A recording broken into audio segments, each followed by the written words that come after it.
his own power generator, the mitochondria. It's got his own source of power. It's got a cytoplasm, it's got a nucleus, it's got a lot of things in there. And I don't think it just popped into existence one day. That's why I mentioned the issue about the DNA. Yeah. So what's his name? Stephen Hawking. Stephen Dawkins, the atheist master. Yeah. They asked him about this question of the origin, and they said where things come from, and he said at the end there was a cell at the end where it all starts from, and they asked him where the cell come from. Yeah. It must be the cell is contingent. He said, where the cell come from? You know what was his answer? Aliens. So it's not an answer. So where the aliens come from? Just keeps going back. The DNA is a good point, actually. The DNA. Where did God come from? Say it? Where did Allah come from? Uncreated. Wait. Before you say that, that question. The same thing as saying aliens. It's the same thing. That's a good question. What we say that everything we see here is contingent. When I say contingent, it means it depends on something.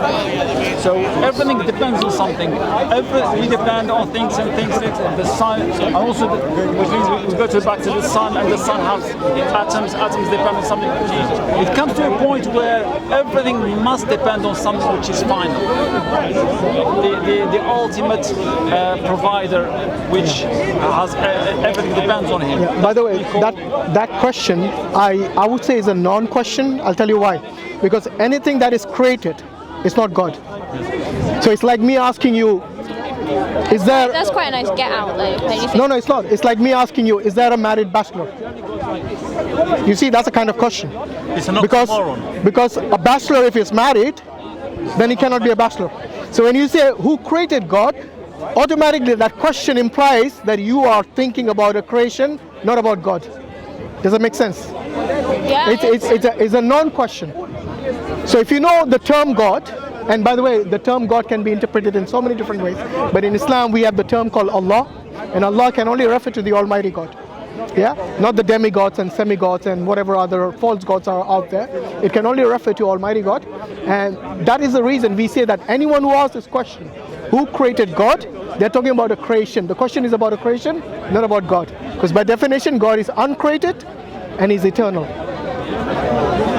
Make sense? Yeah. Okay. So, the question, the point that brother raised about the DNA, that's quite an important point. You know why? Because if anyone studied the DNA, they will see a series of numbers, like millions of letters in there, and they're all in the same order.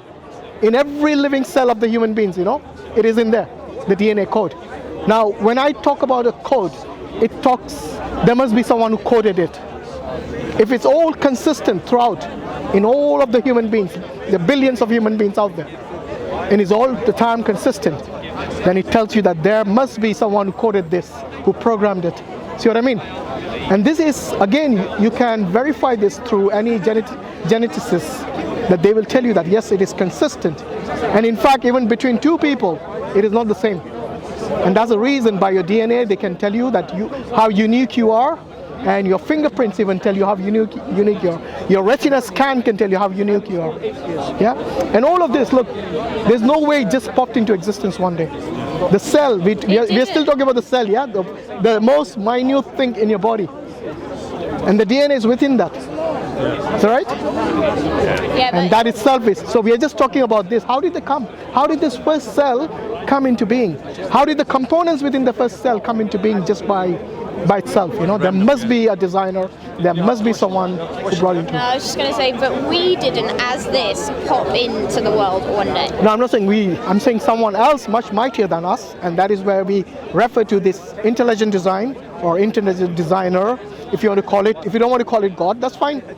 Yeah, because some people have, like they have some sort of a issue with the term God. It's kind of negative for them. But in reality, the thing is that there must be a cause for all of this existence. Yeah. So let me ask you this question: where did the universe come from? That's a good question. Good question. I don't know. It exists, right? The universe exists? Yeah. Yeah? Anything that exists, and by the way, do you believe that the universe actually at one point began to exist? Yeah. Yeah? And this is what the science actually shows us based on the evidence. Yeah. So you heard of Edwin Hubble, who actually discovered that the universe is expanding, and he showed us about the redshift and all that, and that's how we know that the universe which we know today is expanding. It's not something which is finite. So at one point, if something is expanding, we know that at one point it must have converged into one single point. Yeah, and this is what they call the what is the word? Yes, the singularity. And even after the singularity, you know, we talk about matter. All the matter, you know, when it came into existence? You want me to tell you the date? Not the date, roughly the year or the century or the millennia, whatever it is. Billions of years ago. They say 400,000 years after the singularity. Yeah, they're not far. Yeah, so when it began to exist, all the radiation, the gravitational force and all that, yes, whatever the physical laws of nature that we know today, yes, there was a time when all that did not exist, you know, the physical laws as we are today is not established. And even matter itself didn't exist at that time. And that's how we know that it began to exist at one point. And it's not something which is eternal, as there are hypotheses out there. So people have, you know, hypothesis in science is just like an opinion. Somebody makes an opinion, gives their opinion, and they say, okay, yeah, it is. What the scientists then do, they have a peer review. They examine all the evidence is produced by this hypothesis, and then it raises it to the level of a theory. Yeah, like the theory of evolution, which you guys were discussing earlier. Sorry to interrupt. Yeah. You just have to go. Yeah, sure. So all I'm saying is that we have many opinions, we have many hypotheses out there, but doesn't necessarily mean they're true. But when you look at what is being established, like the universe expanding and so on, this is established science, and we know that it must have a cause. So if you look at it from any angle, you know, anything that begins to exist must have a cause. And then you're asking who caused the cause. It has to stop somewhere. You know, you cannot have an infinite number of causes. There must be a halt somewhere. You know why that is? Because of the principle of infinite regress, which means that imagine I'll give an analogy. Imagine you want to borrow a book from a library, and there are infinite number of people in front of you. Would you ever get the book? No. Why? Because that's an unending line. The queue is unending. It's infinite. And that's the reason we said there must be a first cause. Yeah? For all of this existence to come into existence, there must be a first cause. And I'm happy for you that you found your first cause. Look, even, like I said earlier, if you don't want to give it a name, if you don't want to give it an identity, that's up to you. But logically speaking, there must be a first cause. And who that first cause is? When you have time, guys, you know, we can discuss that. Decided who it is, but For me, look, I know that the first cause is God for me. Yeah, conviction nowadays. Anyway, Jazakallah khairan. Assalamu alaikum wa rahmatullahi wa barakatuh.